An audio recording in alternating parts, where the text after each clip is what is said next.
Hi everyone, Mantic Mystic Messages here with a reading for the Virgo Collective.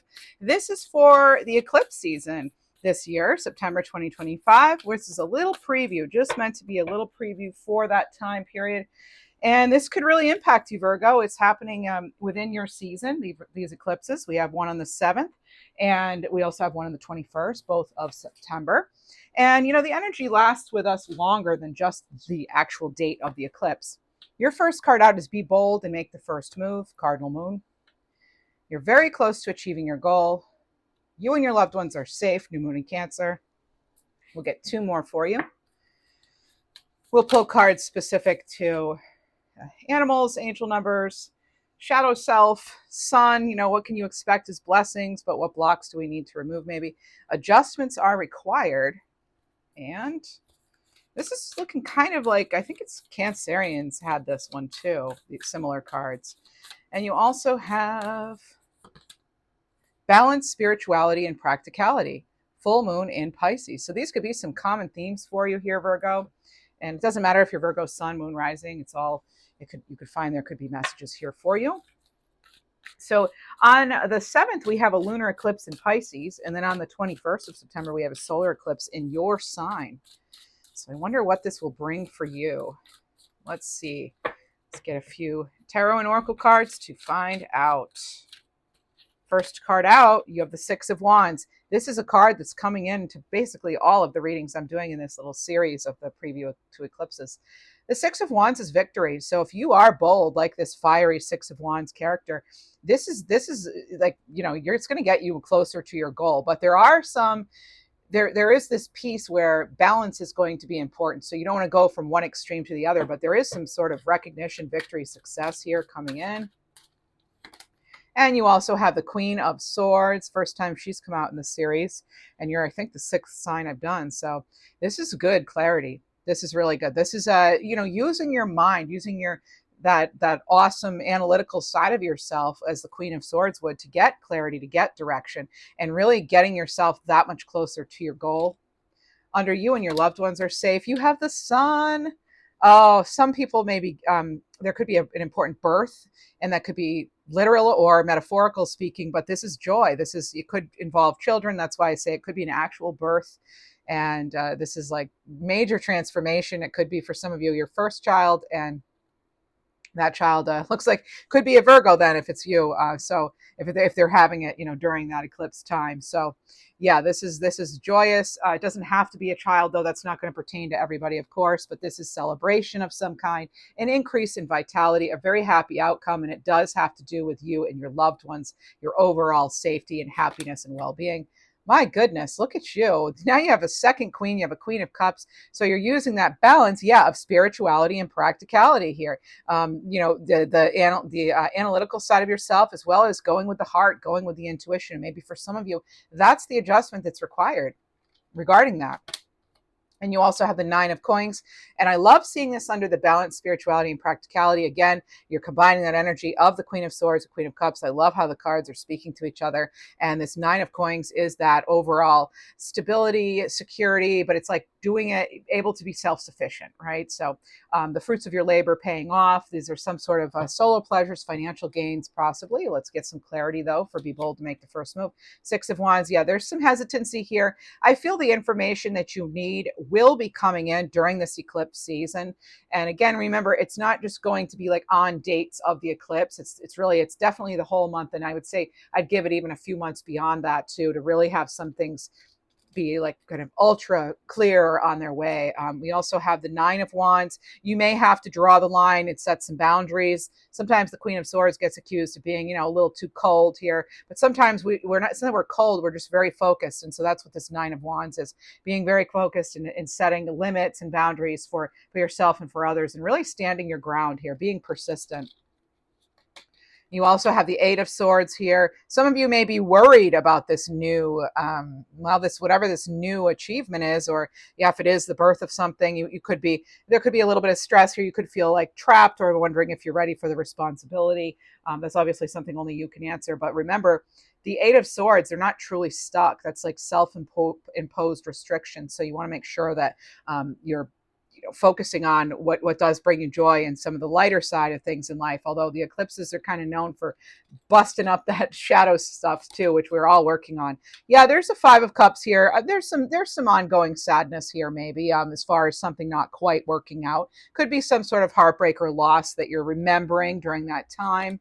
And then you have the Ace of Cups, though, coming in as, again, it's that balance. And it's like, what do you really, whatever you wish to focus on, it's like you're being given this new opportunity to change your feelings towards something, to start a new relationship, to start a new situation, whatever will bring you the most joy and happiness here. It's like you're getting that opportunity to start over with something or someone even. It doesn't have to be romantic, of course. It's just, I feel that you're getting another chance at something.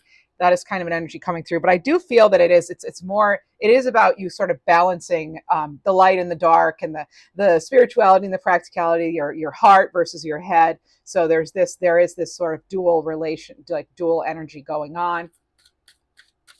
And you also have the Two of Wands. For some of you, again, it's focus on what it is you want to bring in. Get clear, because there's a little bit of planning here, and you may not see the whole plan all mapped out before you, but I feel as though you're going to get enough to know the next step, and you're going to be able to make a good move towards something that is really important to you, that will bring you that sunshine into your life.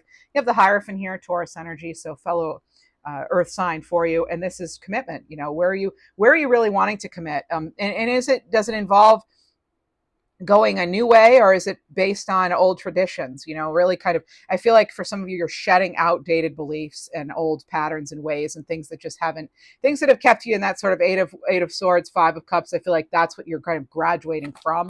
Certainly. Oh my goodness. And then you have the Wheel of Fortune. Perfect. So that you're taking the wheel of your life and you're turning things in your favor. And again, like I said, you're shedding, but you're also welcoming in new blessings, definitely. And you have the Five of Swords here. So strategy. I know for some of you, as you grow and you ascend, it can be difficult to release what's no longer serving. That's something we all go through, right? But I do feel there's certainly this blend of those energies of welcoming in the light and really putting an end to some of the darkness that has been with you a long time. And with it comes this Ace of Coins, beautiful Ace of Coins. That's that opportunity. It's like, go for it. Whatever it is that you're hoping for, the seeds you want to plant, grab a hold of this new opportunity. You have a new opportunity, it could be promotion, investment, a new job, an increase in income, but you have a decision to make. You really do. You have a very important decision to make, and you really need to tap into your own intuition here. As much as something may seem practical on paper, maybe it's just not feeling right to you, and you really need to honor how you're feeling, because that's what's going to bring you the most happiness here. A lot of the times when the Two of Swords comes out, the Eight of Swords does too. And it's like, I feel as though a lot of you are really going within. You have the Seven of Cups. You may have a lot of opportunities and really not sure which one's going to be the best for you. But this is rebuilding. For some of you, you're gonna totally rebuild everything. I feel as though for some of you, maybe because it's happening in your sign, I don't know, but it's like a total revamping. It's like a complete do-over. So you are being afforded that opportunity if that's something that you do want. For others of you, it's maybe smaller adjustments, not on such a big scale, but it does seem to involve transition. You have a lot of swords energy, so you're really thinking things over. It seems like there could be some sort of degree of like inner conflict too. And you also have the Ace of Swords, but then in comes clarity here with this brilliant Ace of Swords. But again, it's like, yes, something great could be coming in, but I feel like you're the kind of sign, generally the Virgos I know anyway, that it's like you're realistic about things. You're not just like living in dreamland here. This is like really, again, like sort of like your dreams needing a practical plan. And I feel that that's what's allowing you to achieve your goal. And the Ace of Swords, it's a double-edged sword always, and I always point that out. Like it's not, you're just welcoming in something great. The truth, there are two sides to every story, and the truth is somewhere in between. It's kind of like, yeah, this Ace of Swords, that can look great, but there are two sides to it. It's like, as you welcoming in something that you've been longing for, but at the same time, you're gonna have to release something that's not helpful, So it's really making the best decisions for you. Let's see what we have. Let's get you more cards. I post every Saturday morning, 10 a.m. Eastern Standard Time, a weekly collective reading if you're interested. We have the supermoon here. So this is about you emerging with triumph in the end. So this is a triumphant energy. So fate, victory, success, achievement. Yeah, totally in line with the Wheel of Fortune. I'm going to get a sun card for you and a moon card because, of course, that's the eclipse energy. So the Queen of the Sun Oracle by Stacey DeMarco. Grace Austera, card 37. I'm going to go into what these mean. You have rabbits here, bunnies, fertility. That could all mean something for you. And you have blossoming here, flower moon, card 33. And let's consult the little book here. I'm going to just paraphrase so it's not keeping you here forever. These are meant to be short, right to the point.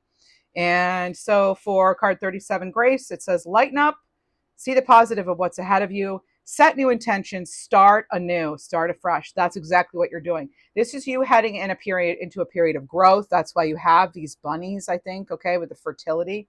And so this is about not ruminating on past mistakes or things that haven't gone well, looking forward to making new plans instead. And that's going to lead to that ultimate blossoming, I feel. And this is about you being very excited for your future and what you can create and welcome in and really, just make just like you get to make a whole new plan for yourself, really.